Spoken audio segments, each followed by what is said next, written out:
Johnny मेरा नाम film की शुरुआत कुछ ऐसे होती है कि सोहन और मोहन दोनों भाई एक पुलिस इंस्पेक्टर के दो बेटे हैं।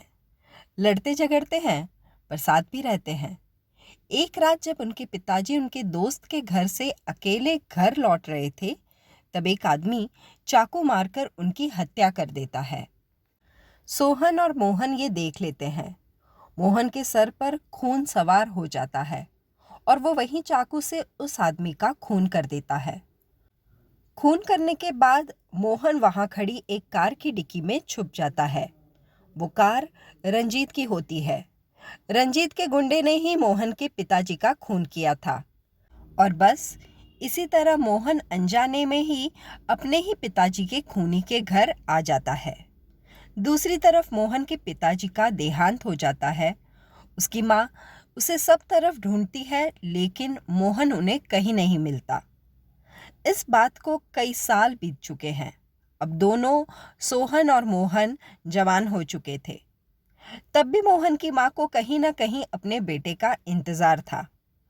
दूसरी तरफ हीरा नाम का एक आदमी असली डायमंड्स की हेरा फेरी कर रहा था। पुलिस को इस बात की खबर मिलती है और वो उसे पकड़ जेल में डाल देते हैं। जेल में हीरा की मुलाकात सोहन से होती है। सोहन बड़ा होने के बाद अपने पिताजी की तरह एक पुलिस इंस्पेक्टर बनता है, लेकिन वो जेल में हीरा को अपना नाम जॉनी बताता है। जेल में सोहन हीरा को अपने विश्वास में ले लेता है। 5,000 की लालच देकर हीरा अपने असली डायमंड्स अपने क्लाइंट तक पहुंचाने की जिम्मेदारी सोहन को दे देता है। सोहन ये काम बखूबी करता है और इसी काम के दौरान सोहन की मुलाकात खूबसूरत रेखा से होती है। रेखा को लगता है कि सोहन स्मगलिंग के बिजनेस में उसकी हेल्प करने लायक है। रेखा अपनी गैंग में सोहन उर्फ जॉनी को शामिल कर लेती है, जहां उसकी मुलाकात मोती से होती है। मोती और रेखा रंजीत के लिए काम कर रहे होते हैं। रंजीत वही इंसान है जिसके गुंडे ने सोहन के पिताजी का कत्ल किया था। सोहन असलियत में एक इंस्पेक्टर है और वो चोर का वेश लेकर हीरा के असली डायमंड के गैर कानूनी धंधे में उसकी गिरफ्तारी करवाना चाहता था। लेकिन जब सोहन को मौका मिला कि वो हीरा की गैंग में शामिल हो जाए, तब उसने वो मौका नहीं छोड़ा। गैंग में मोती का खास आदमी बाबू होता है। मोती का विश्वास जीतने सोहन बाबू का छुपके से पीछा करता है। उसे पता चलता है कि बाबू हमेशा के लिए ये बिजनेस छोड़कर अपनी गर्लफ्रेंड डांसर तारा के साथ भाग रहा है। ये बात जब मोती को पता चलती है, तब बाबू को रंजीत के पास लाया जाता है। बाबू की जान बचाने उसकी गर्लफ्रेंड तारा रंजीत के साथ अपने शरीर का सौदा करती है, लेकिन रंजीत के आदमी फिर भी बाबू को मार देते हैं। उसी दिन सोहन चुपके से रेखा और उसकी माँ की बात सुन लेते हैं। रेखा को अपने पिताजी राय साहब की तलाश है और इसीलिए वो ये स्मगलिंग का बिजनेस कर रही है। किसी भी तरह उसे अपने पिताजी की कोई खबर मिल जाए, बस इसी आस में वो लगी हुई है।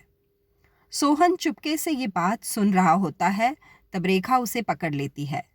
जब रेखा उसे पूछती है कि वो कौन है, तब सोहन बताता है कि उसे पता है कि रेखा अपने पिताजी राय साहब की तलाश में है। ऑफिस में राय साहब को किसी ने गलत तरीके से फंसाया था। उन पर कार्रवाई होने वाली थी।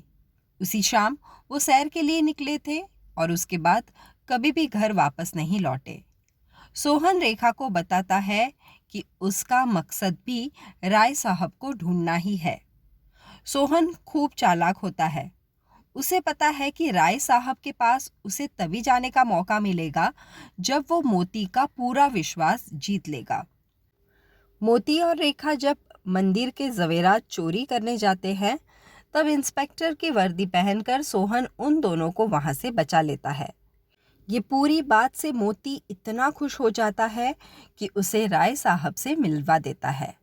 सोहन राय साहब की तस्वीर खींच जब कमिश्नर को वो तस्वीर दिखाता है, तब कमिश्नर बताते हैं कि वो राय साहब नहीं बल्कि रंजीत है।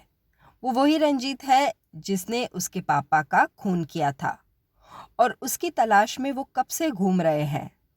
सोहन ये हकीकत रेखा को भी बता देता है। रेखा गांव की औरत बनकर चुपके से रंजीत के बंगलों में चली जाती है। रंजीत उसे देखकर हैरान हो जाता है, क्योंकि रंजीत के बंगलों का पता किसी को भी मालूम न था। रंजीत पर तभी तारा हमला कर देती है। वो बाबू की मौत का बदला लेने ऐसा करती है, लेकिन हाथापाई में तारा का खून हो जाता है। रेखा को उसके पिताजी के पास काल कोठरी में भेजा जाता है। रंजीत ने ही अपने बड़े भाई राय साहब को काल कोठरी में रखा था, क्योंकि उनके पिताजी ने अपनी सारी जायदाद उनके नाम कर दी थी। उनसे बदला लेने रंजीत ने राय साहब को झूठे केस में फंसाकर सारे गैर कानूनी काम उनके नाम से ही किए थे। दूसरी तरफ हीरा मोती को बताता है कि सोहन एक इंस्पेक्टर है और वो सबको धोखा दे रहा है। सोहन और मोहन की हाथापाई हो जाती है और इसी दौरान दोनों को पता चल जाता है कि वो ही दोनों बचपन में बिछड़े हुए सगे भाई हैं और उनके पिताजी का कातिल रंजीत है। वो दोनों कमिश्नर के साथ मिलकर साजिश बनाकर रंजीत के पास जाते हैं, जहां हीरा उनकी मां को लेकर आता है। उनकी मां पर जब हीरा हाथ उठाता है तब मोहन से रहा नहीं जाता। दोनों भाई मिलकर हीरा, रंजीत और सभी गुंडों से हाथापाई कर आखिर में अपने पिताजी के कातिल को मार गिराते हैं। आखिर में दोनों भाई अपनी मां से मिलते हैं और रेखा भी अपने पिताजी राय साहब को अपनी मां से मिलवाती है। तो ये थी super hit classical movie Johnny मेरा नाम की कहानी। ऐसी ही नई पुरानी हिंदी मूवीज़ की कहानियों के लिए please do subscribe to my channel popcorn time with Vandana. धन्यवाद।